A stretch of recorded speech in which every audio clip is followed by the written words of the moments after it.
wa li qawmihim bi wazifati sultaani loolu ku ko firi xaju fi xanaa nga di ko jàng di yëg rek su ko defee pour ñu jeexal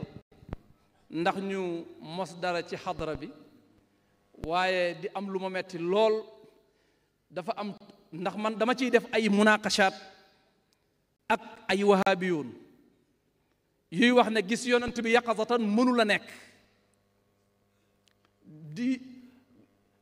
ñuy wax ne salaatul fatih wérul wala boog bidaa la moo tax maahiyatu tariqatu tijaaniya dafa bari ci ngoon gu xate nii moo tax waroon naa gën a yaatu su ko defee li ñu fi wax yépp ci ay usus tudduñu usus yépp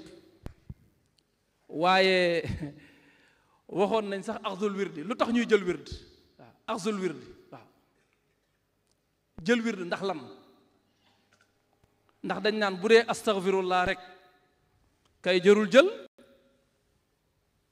ndax astaghfirullah jullit ñépp ko moom ñu ne leen axzul wirdi nadrun wa bayatun jël wird nadr la wa bayatun akuk jaayante ñu ne bu dee nadru dañ koo sib ñu ne déedéet dafa am nadru gu ñu sib mooy ki wax ne man day sama toolu ñàmbi bi bu ñoree danaa woor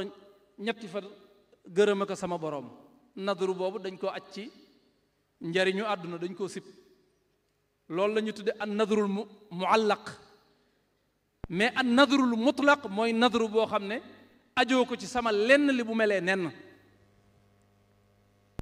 yow yaa nadru ne suba su nekk da nga jàng wirdi wii da nga jéggulu sa boroom ngoon gu nekk kadalik wazifa yeetim kadalik ba noppi nekk bayaa moom kenn mënu koo bañ ci lislaam ndax keroog bañ ne rey nañu Usmaan ibnu Affaan ca Makka yonent bi dajale saxaaba yi ne kaay leen nu jaayante ci bu dee rey nañu Usmaan ñun ñëpp ñu dem jaayante alal mawti al mubaayaatu alal mawti jihaad de amoon na naka jekk lu tax ñu ciy jaayante wat loolu moo waral istigfaar nekk fi du tere ñu jaayante ci du tere itam ñu nadru ko kon axdul wirdi nadrun wa bayatu nadru la akuk jaayante kenn ku mënula dàq an nadru ci sharia mënoo dàq al bayatu ci sharia mënoo dàq axdul wird fi tariqat sayidina cheikh ahmad attijaani radiallahu anhu moo tax tariqa bi dañu koy jàngalante ci sunu biir mais ñi nekk ci bitti di sànni ay xeer wu ñu sànni war nañ leen sànni fukki xeer wenn xeer wu ñu sànni war nañ leen a sànni fukki xeer dama koy wax ak benn mbokk am ko wax ne Serigne Cheikh li mu wax ne Sénégal yàlla bu xeebee liñ koy jaamu ci Sénégal ñàkk am ku diingat wax ji ne loolu yàlla li koy jaamu garab yaa ngi koy sàbbaal xeer yi jën yi ci géej gi jur gi ci àll bi ñu ngi koy sàbbaal yàlla amul waa Sénégal kot waaw wax mu ne ko waaye da ngay dindi waxi yonent bi ba pare door a dindi waxi Serigne Cheikh ndax yonent bi keroog Badr moo taxaw di ñaan ba kaalam wadd mu ne yàlla